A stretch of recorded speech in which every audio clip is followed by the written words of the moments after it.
Then we have another topic which is known as classification of workman.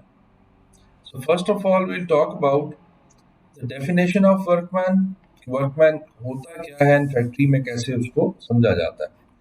So any person employed in any industrial or commercial establishment to any skilled or unskilled manual or clerical work for the reward is called a workman. For the reward means कि वो salary ले रहा हो, skill job कर रहा हो, unskilled कर रहा हो, मैनुअल कर रहा हो, क्लरिकल कर रहा हो, तो उसको आप वर्कमैन कह देते हैं. ज्यादातर ये टर्म फैक्ट्रीज के लिए यूज होती है. सो क्लासिफिकेशन क्या है, किस किस टाइप के वर्कमैन हो सकते हैं, और इसमें हमारी कुछ मिसकंसेप्शंस हैं, वो भी हम क्लियर कर लेंगे. So worker can be permanent worker, probationers, badlis, temporary worker and apprentices. सो ये 5 किस्म के फैक्ट्री में वर्कर्स हो सकते हैं. About this permanent worker who is working for the task of a permanent nature for 9 months and has completed the 3 months probation period satisfactorily. So, first of all, what is a probation period? Actually, जब आप किसी भी company को join करते हो तो selection जो होती है आपकी या रिक्रूटमेंट होती है, that is not I think enough time कि आप कंपनी को और कंपनी आपको बड़े अच्छे तरीके से जज कर सके. वो कितना खास पॉसिबल नहीं होता, जिसकी वजह से आप क्या करते हो कि आप वर्कर को एक प्रोबेशन पीरियड देते हो. ये जो प्रोबेशन पीरियड हम बात कर रहे हैं, लेट्स से 3 मंथ्स. तो the start of your job, sometimes 3 months, sometimes 4 months और समटाइम्स 6 मंथ्स, ये आपका प्रोबेशन पीरियड होता है. ये किस लिए होता है कि कंपनी आपको जज कर ले एंड आप कंपनी को जज कर लें. If you want to work with this company और the company wants you to work with it, तब आप यहाँ जाके परमानेंट होते हैं. सो ये 3 महीने जो हैं ये एक दूसरे को गेज करने के लिए होते हैं. अगर इन 3 महीनों में वर्कर को जॉब छोड़नी हो तो वो भी इजीली छोड़ सकता है विदाउट एनी ऑब्लिगेशंस, और अगर कंपनी को वर्कर को निकालना हो तो वो भी उसको इजीली निकाल सकती हैं. लेट्स से 1 वीक के नोटिस पे निकाल सकती हैं. सो मे बी 1 वीक के नोटिस पे कंपनी उसको निकाल दे या 1 वीक के नोटिस पे वर्कर कंपनी को कह दे कि मैं जॉब नहीं कर रहा और मैं कंपनी को छोड़ रहा हूँ. अगर आप ये सेटिस्फैक्टरली 3 मंथ्स गुजार देते हैं, जितना भी पीरियड प्रोबेशन का आपका मेंशन है आपके कॉन्ट्रैक्ट में, तब आप यहाँ आके परमानेंट वर्कर बन जाते हैं और फिर आपकी जॉब कंटिन्यू होती रहती है. नाउ डिफरेंस ये होता है कि यहाँ आपके पास बहुत सारे राइट्स आ जाते हैं when you become a permanent worker. जब तक आप प्रोबेशन पे होते हैं आपके पास ज्यादा राइट्स नहीं होते. फॉर एग्जाम्पल यहाँ आएंगे तो कंपनी को निकालने के लिए आपको एटलीस्ट 1 मंथ नोटिस देना पड़ेगा या 1 मंथ सैलरी इन एडवांस देनी पड़ेगी. तो अगर आप छोड़ के जा रहे हैं तो आपको कंपनी को या तो 1 मंथ पहले बताना होगा विच मीन्स 1 मंथ नोटिस, या फिर आपको 1 महीने की सैलरी फॉरगो करनी पड़ेगी. 1 महीने की सैलरी कंपनी को देनी पड़ेगी. सो इस तरीके से ये प्रोबेशन पीरियड होता है जो हर वर्कर ने गुजारना होता है. If somebody has completed a probation period of 3 months satisfactorily, और वो ऐसे काम में जॉब कर रहा है जो परमानेंट नेचर का है. परमानेंट नेचर का काम क्या होता है? ऐसी ऑर्गेनाइजेशंस जो आप जिनकी कोई डेट नहीं बता सकते कि ये ऑर्गेनाइजेशन कब खत्म हो जाएगी. वो चलने वाली ऑर्गेनाइजेशन है, वो चलती रहेगी. मे बी 100 साल, 200 साल, 300 साल परमानेंटली चलती जा रही है. इसका जो ऑपोजिट होता है उसको कह देते हैं प्रोजेक्ट्स, जो स्मॉल प्रोजेक्ट्स होते हैं. लेट्स से 7 मंथ्स का एक प्रोजेक्ट है कि आपने एक छोटा सा घर बनाना है, तो आपको पता है कि ये 7 मंथ्स में खत्म हो जाएगा. तो इस तरह की जॉब जो होती है वो परमानेंट नेचर की नहीं होती. अदरवाइज ऑर्गेनाइजेशंस में जितनी भी जॉब्स होती हैं वो परमानेंट नेचर की ही होती हैं. एक और तरीका ये जो है परमानेंट वर्कर बनने का, वो बदली में जाके हम पढ़ेंगे.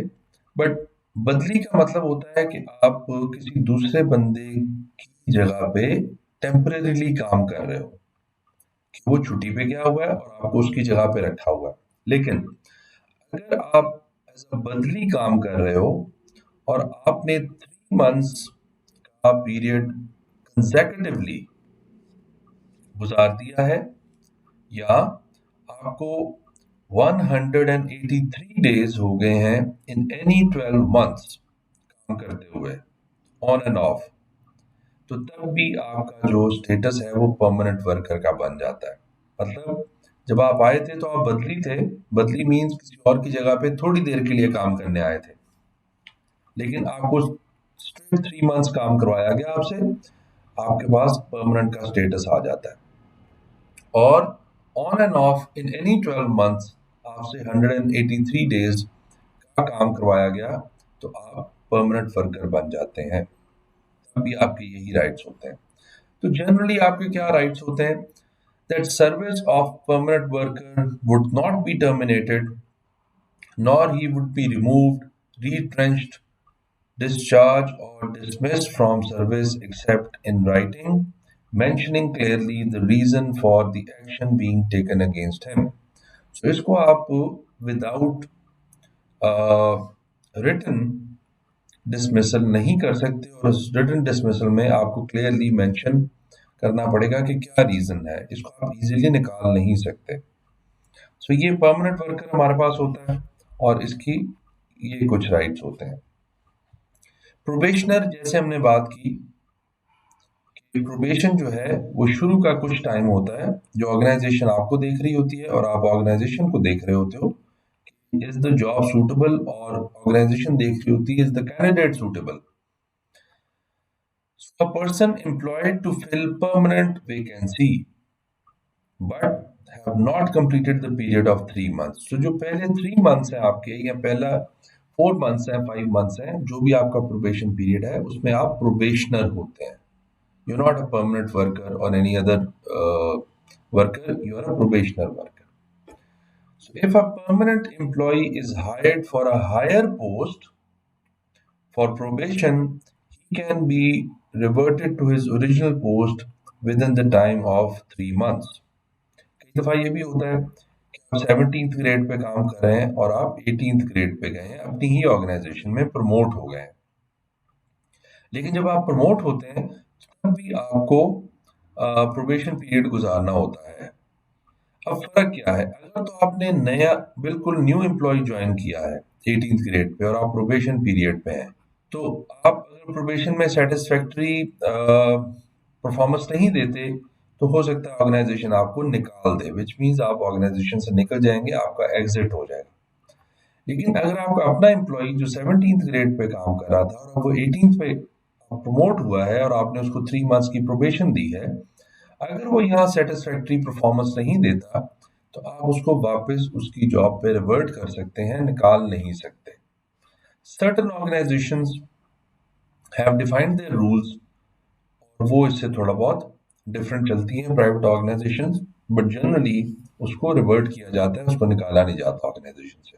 A probationer can be terminated if their performance is not satisfactory without any notice. मतलब उसको आपको पहले बताने की जरूरत नहीं होती, बट सर्टन ऑर्गेनाइजेशंस अगेन उन्होंने अच्छे रूल्स रखे हुए हैं कि वो फिर भी कह देती हैं हम 1 वीक नोटिस पे निकालेंगे, अदरवाइज नहीं निकालेंगे। Then we have badlis. Badlis कौन होते हैं? ये एक्चुअली उर्दू के वर्ड से आया हुआ है ना, बदली, बदल के रखना किसी को। So a workman who is employed in the post of permanent workman who is temporarily absent. For example, किसी को मेडिकल लीव दी है 1 महीने की, उसकी जगह पे फैक्ट्री पे कोई ना कोई काम तो होगा, तो आप एक वर्कर रखते हैं, उसको कहते हैं कि 1 महीने के लिए हमने आपको रखा है, जब तक हमारा परमानेंट वर्कर वापस नहीं आ जाता। तो ऐसे वर्कर्स को आप बदलीज कह रहे होते हैं। अब बदली जो है ऑब्वियसली इसको भी कुछ ना कुछ श्योरिटी चाहिए, किसने जॉब करनी है नहीं करनी क्या है। जनरली तो आप इसीलिए इसको बुलाते हो कि ये परमानेंट वर्कर की पोजीशन फिल कर रहा होता है। बट इफ अ बदली has completed 90 consecutive days at work or 183 days of work in any given year, given year का मतलब है any 12 months, they can be July to July, they can be June to June, they can be December to December, any 12 months में अगर वो 183 days complete कर लेता है तो दैट मीन्स वो परमानेंट वर्कर बन गया। सो बदली will become a permanent worker after 90 consecutive days of work or 183 days of work in any given year. So the service of the Badli can be terminated if the permanent worker resumes back his duty. जैसे ही आपका permanent worker वापस आता है, आप बदली को terminate कर सकते हैं। नोटिस देना चाहिए कि नहीं? Notice is not necessary, but the reason must be mentioned in writing. So reason usually यही होता है कि हमारा परमानेंट वर्कर वापस आ गया, तो अब आपकी जरूरत हमें नहीं रही, बिकॉज आपने शुरू में उसको बताया होता है you will be acting as a badli. Then we have a temporary worker. ये ऐसा वर्कर है who is engaged in a work essentially for temporary nature, likely to finish within the period of less than 9 months। जैसे पहले भी हमने बात की है कि अगर आप कोई किसी प्रोजेक्ट पे काम कर रहे हैं और वो प्रोजेक्ट लेट से 8 मंथ्स का है या 7 मंथ्स का है, और 7 मंथ्स में आपको पता है उसने खत्म हो जाना है, ऐसे लोगों को जब आप एम्प्लॉय करते हो तो उनको आप बता देते हो कि you are a temporary worker. जो उनके कॉन्ट्रैक्ट में लिखा होता है वो यही लिखा होता है, जैसे ही ये काम खत्म हो जाएगा हमारी और आपकी ऑब्लिगेशंस खत्म हो जाएंगी।